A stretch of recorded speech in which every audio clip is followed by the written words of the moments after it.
my pleasure to introduce you to Miriam Hinane. Miriam, it's really nice to have you here. Vanishing of the Bees, the documentary. Vanishing of the Bees is a documentary narrated by Ellen Page that takes a look at colony collapse disorder all over the world. And it's been 10 years. The bees are still dying. And I tell people that we are the bees that are slowly being poisoned by sublethal doses. I think that for a lot of people, when they think about bees, they think about getting stung. Honeybees are essential. They are essential if you want fruits, if you want vegetables, because they pollinate all of those crops. A lot of people out there don't realize that 1 out of every 3 bites of food they stick in their mouth, these honeybees put on their dinner table. And without bees taking pollen from one apple tree to another apple tree, you wouldn't get any apples. And we estimate that the value of honeybees is nearly $16 billion in the United States alone. Something is killing our honeybees in staggering numbers. There's a name for what's happening, colony collapse disorder. We're defining colony collapse as a condition where we see the rapid loss of the adult bee population. Well, here's the beehive these bee scientists found a couple days ago. It was full of bees. 3 hours later, nobody home. Something weird is going on here. Normally, when a hive of bees is dead, first thing that happens, the other bees come in and rob it out. And with this new phenomenon, the boxes are full of honey, and 100 yards away sits another yard of bees that won't even look at this stuff. Ooh, well, that one's gone. My take on colony collapse is it is one of the signs, the really unmistakable signs, that our food system is unsustainable. Bees are an indicator of environmental quality. When the bees are dying, something's wrong. We put agencies like the EPA in place to moderate the avarice of corporations, and they have not done it. Instead, they've been corrupted. We're in a war here, and we're going to lose a percentage of our troops consistently. We're going to keep fighting. We don't have to wait for the government to act on some of these issues. We can do something today. We are going to try to save them so they won't disappear. We are starting a biodynamic farm, and in the heart of the farm is a honeybee sanctuary. Save our bees! Save our agriculture! Don't show this on camera. Okay. You can look at it right here. Matter of fact, just you got the camera off, turn it off. This is something I've wanted covered. In fact, I'm now living in Texas. One of the things I want to do is get some beehives. But it obviously is scary. I mean, I know that what happens if we're not pollinating our food, but I keep, just like everything else, you just keep reading, we just don't know what's killing them. That's not true. It's not true? No.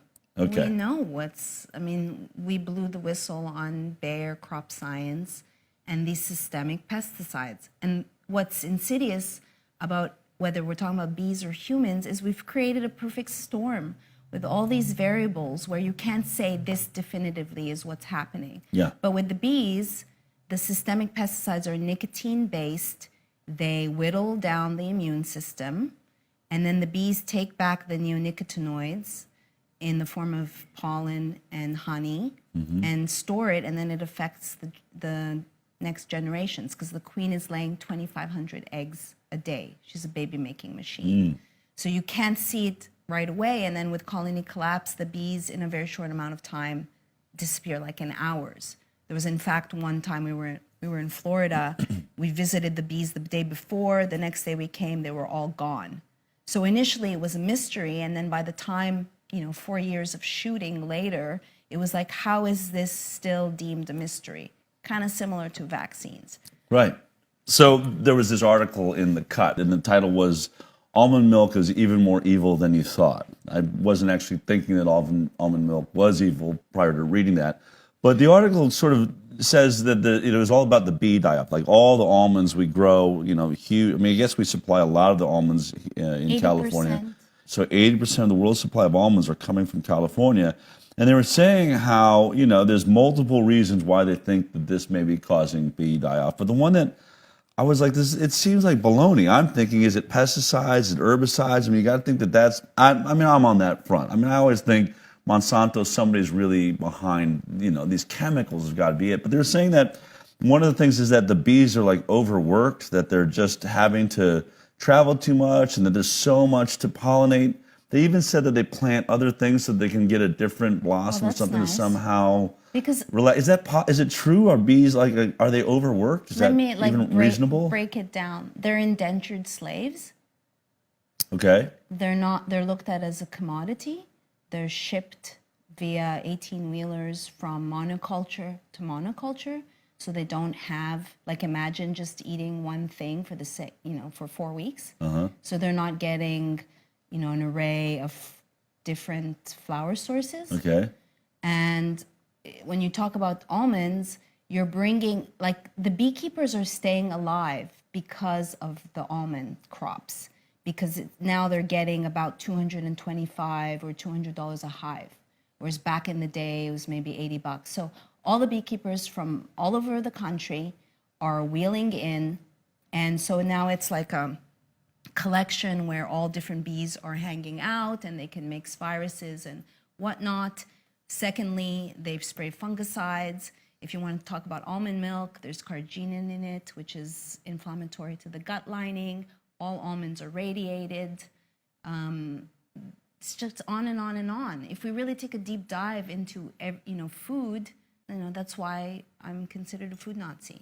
So then really there's honestly, I hadn't even thought about this, so you have an issue with, I would say beekeepers, but I'm sure there's like holistic beekeepers or small, but like this industrial beekeeping where they're just loading truckloads of bees going from one place to the next across the country. So the bees, that makes sense that if you had bees in an area, if there was a virus or something breaks out in a set of bees, normally they would just deal with it in that area. But now if you have them cross mingling and Totally, yeah. working with each other all the time. It's not a sustainable model. The commercial beekeepers know, they've admitted that they're part of the problem. And I say to those who have reverence towards their bees or practice organic beekeeping, those bees aren't disappearing. Why are bees doing better in the cities than they are in the countryside? Isn't that a little strange? Yeah. And a lot of the beekeepers, whether it's here or Greece or other parts of the world, have to take their bees and hide them in the countryside away from the pesticides to recover until the next, of course, like places like Greece. No other country has this magnitude of wheeling bees around from crop to crop. Right. So the beekeepers are also overworked. Hell yeah, the bees are overworked. And when you look at the 18-wheeler, just taking all the hives, there's like a carpet of carcasses of honeybees. They're totally treated like indentured slaves. But part of me would just say, realistically, you get these points of view that you're really specifically just focusing on one little problem. It's not like just because those bees are going to die, that's a big problem. You have bees that are just in hives at people's homes. Won't that keep sustain the species so that we don't ever have to worry about, yes, these worker bees are dying off, but then they bring new ones and everything's going to be fine? Like, is there really some concern that there's going to be an actual collapse where bees just don't exist anymore? That's a very good point. You consider that we're losing 30% of the bees every year, the commercial beekeepers. But is that diminishing by 30%, or is it just being replaced? Or do they replace that 30%? Does it? Well, they're overworking the bees. Like, okay, you take a hive, and there's something called requeening. You can take one hive of 50,000, split it in two, and then put in an artificial queen. Beekeeping, commercial beekeeping, is all about trickery. It's all about tricking the bees to think it's a flow, it's a summer to make babies. It's all trickery. Now, the commonality is to split it in four. This is not normal. So it's not a sustainable model, but then you think that the queen is constantly laying eggs, and she's failing too. A worker bee lives 6 weeks generally. A queen will live 5 years. That's hella long for insects, circumstances. Now they're failing constantly, meaning dying. They're also being affected. So from the outside, you could say, yeah, the bees aren't dying because they're constantly making up, but the work that goes into it, and if you look at nature, she doesn't put all her eggs in one basket. She doesn't, the way that we farm is so unnatural. We're not toiling the soil. Right. We're not doing any crop rotation. Our topsoil is messed up. these systemic pesticides degrade and takes like 18 years to degrade. And then think about it, the metabolites are more dangerous than the compound. They're killing worms, they're killing bees, they're killing birds, they're killing bats, on and on, all the pollinators. We just focus on the honeybees because selfishly that's the bee that gives us the most, everything from avocados to zucchinis. So you can argue that, you know, there's certainly a lot of disinformation saying the bees are not disappearing. It depends on the perspective. They're constantly dying, and yes, that's why the bumblebee was put on the endangered list. They are, and native pollinators are also disappearing. Do you consider yourself an environmentalist? Yes.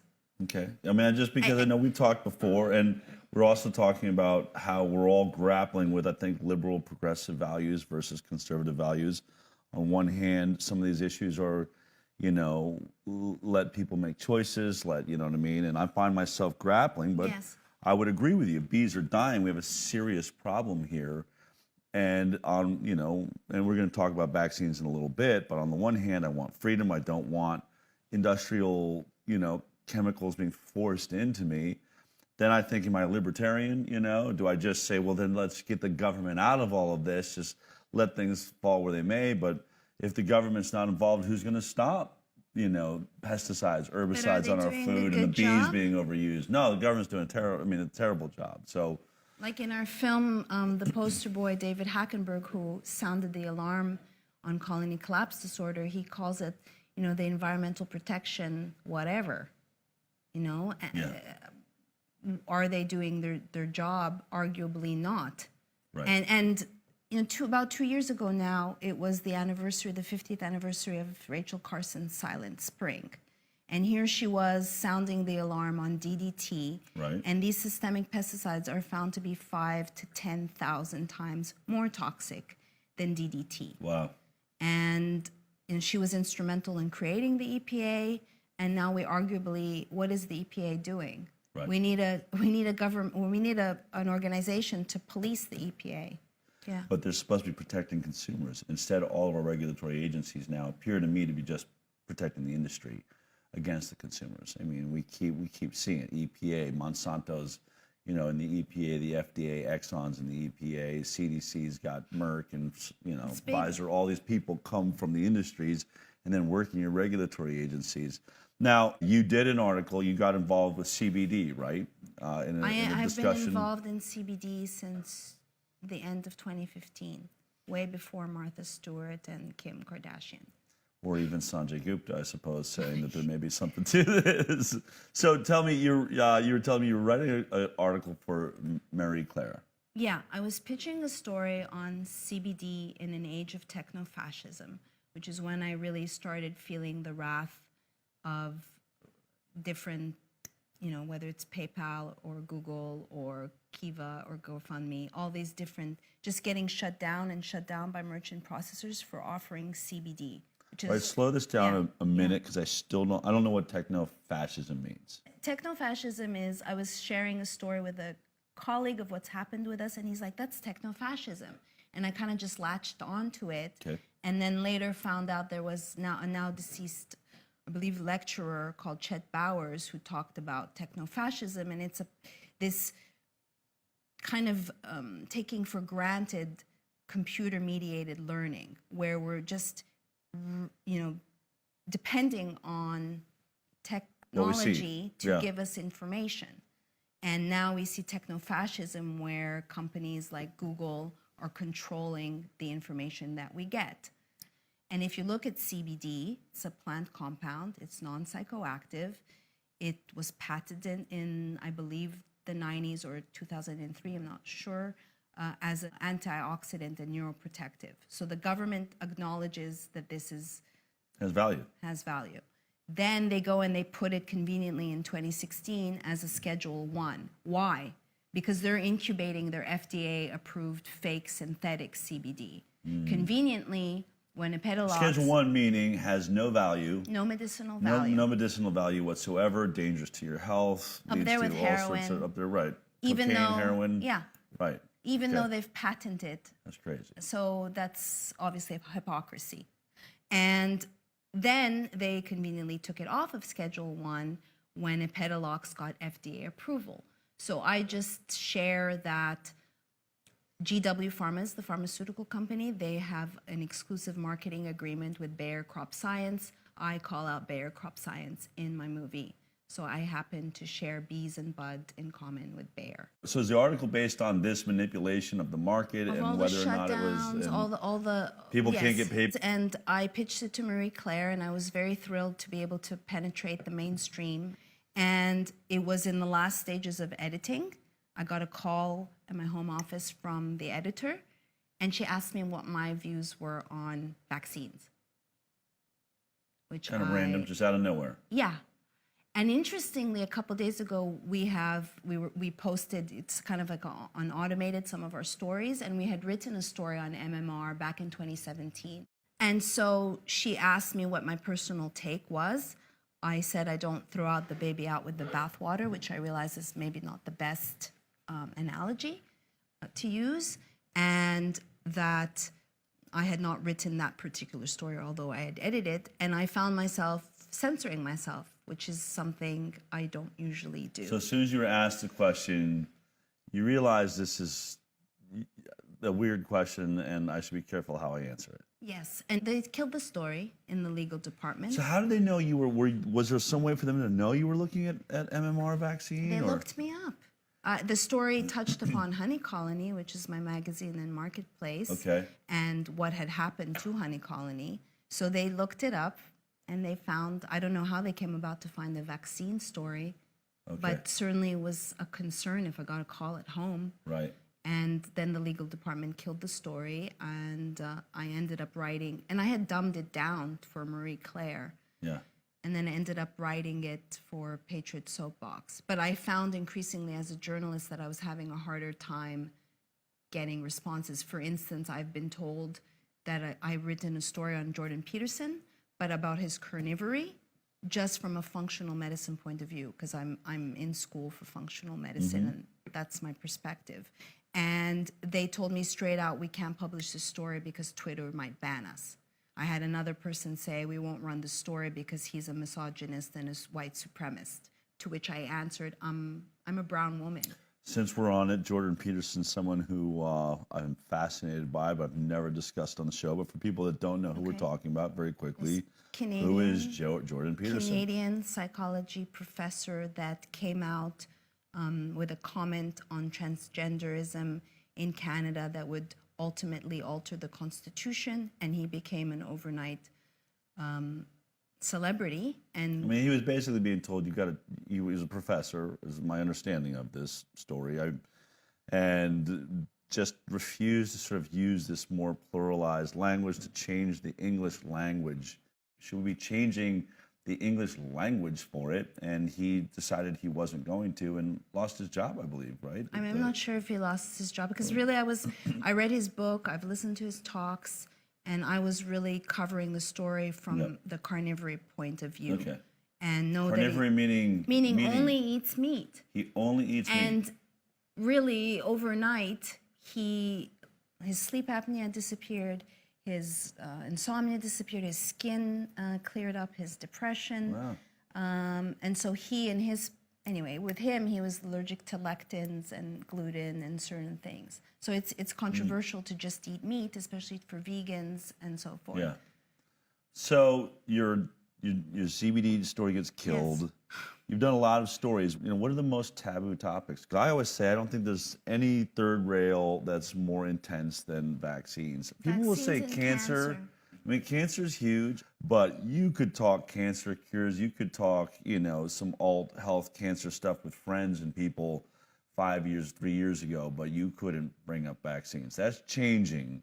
But so the third rail, cancer, vaccines, and Jordan Peterson. So language around sexuality. What other ones I think are really driving? Anything that challenges Western medicine, when you realize that Google is a drug company, or you realize Congress is owned by the pharmaceutical companies because of, Number one most powerful lobby they've got. So now it encompasses, taboo topics encompass a lot more things, basically, that you can heal. if I stand here and say I've reversed my lupus and autoimmune condition because the doctor said, here's some Cymbalta, here's some prednisone, your body's attacking itself, there's no cure, have a nice day. To which I said, I'm going to take health into my own hands. And I reversed, it took 6 years, but I did it. And that's why I stand to inspire other people. If I could learn how to walk again and I can reverse an autoimmune, what can we do with nutrition? And now we need to be able to have the right to speak and conversate, or else this information is not going to get out there if our First Amendment rights are threatened. And it's such a big part of, I think, chronic illness, where now 1 in every 2 people has a chronic illness. And you could be throwing everything in the kitchen sink to something, but if you're not supporting the detox organs or detoxing, Right. doesn't really matter. How many people are taking Tylenol to deal with their pain? Exactly. That's coming from some sort of a need to detox, or moving glutathione from their body so they can't detox anything. I mean, these are the types of, when you really start looking into it, it goes beyond science, like making mistakes. It's absolutely moronic. Yeah. Beyond logic. And beyond logic. So that then leads you into looking back into vaccines. we weren't shying away from the Okay. topic. And then as of late, we kind of distanced ourselves. And then I found myself kind of knee deep again in vaccines. I'm on Twitter. I gave up on Twitter because I'm shadow banned and censored, but I love Twitter because it's in real time and you can get news and it's powerful. And as a writer, you can condense what you want to say anyway. So I then found a group of pro-medical freedom fighters, and now I have a network where we're retweeting each other. I don't know if we're stuck in echo chambers. We certainly each have our battle wounds that we report to each other. Like, Right. I just got out of Twitter jail. And it's interesting to see. But now that I have a network, I've kind of revived myself on Twitter. Great. And So then- Twitter's, how do we get to you on Twitter? How are we doing? Miriam Hinane, at Miriam Hinane. We're living in Orwellian times where we're seeing information disappearing. The Ministry of Truth is, hard at Alive and work. well, it sure is. How many 404s do I come across? I've come across CDC studies that have disappeared in real time. And I have to call the CDC and ask them, they're like, oops, here's the link. So something's off, and we have to trust our gut. And at what point does anecdotal evidence become empirical data? I've stated that, like when I was making the film, if I have someone in Greece, in Italy, in Jersey, all coming to the same conclusion, Right. and the same thing is happening with vaccine mothers, why are we denying, dismissing, degrading, and all these kind of narcissistic tactics to discredit them? Yeah. Lightning strikes twice. It doesn't strike twice in the same place, but there it just did it twice. That's anecdotal. 10 times, 100 times, 1,000 times, 20,000 times, 100,000 times. At what point do you start saying, wait a minute, it cannot be a coincidence if it's happening this often? And like you said, people telling the same stories that have never met each other. People in countries that have never had the internet. Don't even, you know what I mean? In some small village in India, describing exactly what a mother in Boston just said about the regression of her child. I mean, so anyway, I'm glad you're out there. Whatever it is, I do think this is a new world. And by the way, someone said to me, it's just that you hit it so heavy, Del. If you're a real journalist, you'd be more, objective in how you present it. And I said, you know what? If I was getting any help from any of the mainstream media, if any of you journalists were doing your job, so that I'm not here all alone trying to cover world problems and the sickest generation of children we've ever seen, maybe I wouldn't hit it so hard. Maybe I could play it a little bit lighter, but you are all brainwashed. You are propagating a religious belief in something that I have won lawsuits proving that the safety's not there. When you're the only voice, in a cacophony of lies, you kind of have to yell loud. And you have to also consider the overtone window where we're making unacceptable, we're normalizing pathology. Yeah. And things that are unacceptable are slowly creeping and become acceptable. And 54% children that are sick is not normal. No. 1 in 2 people that has a chronic illness is not normal. Saying, oh, I'm just getting old, it's not normal. That's a program you're running. Yeah. I'd love to be able to report to people that, you know what, our regulatory agencies are doing their job. I grew up as a liberal that said, I want my rivers being cleaned. I don't want factories dumping through my water. I don't want, you know, chemicals in my food that are causing cancer or anything else. I wanted those regulatory agencies to be doing their job. I have caught them too many times covering up for the industry that's poisoning us. That's a problem. And if mainstream media would just do their job, if they covered the stories that you and I are covering on the mainstream, then we wouldn't be here. We would think we'd be seeing changes overnight. So I think that, you know, I got an argument with or an email exchange with a reporter at Marketplace up in Canada, CBC recently, who basically said in an email, I'm going to do a hit piece on you. We're going to do a hit piece, and here's what we're going to say. And I responded with like a 3-page email. Like, you're going to do a hit piece on me? Have you looked into this? Have you looked into this? Have you looked into this? Are you going to challenge your experts? And you're going to actually read a study? Because all I do is read studies. And I said to them, I said, you know, not only do I not respect journalists that only ask experts' opinions and don't investigate it, I actually hold you responsible for the deaths of millions of people from Vioxx, from glyphosate, from baby powder, you name it, all these things, all of these things, where if you hadn't been listening to your sponsors and avoiding doing the story, millions of children, millions of people could have been saved. Because journalists aren't doing their job, you are killing us, and you are probably even worse than the pharmaceutical institutions because you were supposed to be doing something. Any accountability? I'll pass that on to the program. So obviously you're a driven person, also trying to change the world. And it's all about collaborating and sticking together like the bees. We've got to. Let's stick together like bees. It's really great having you. Thank you, Del.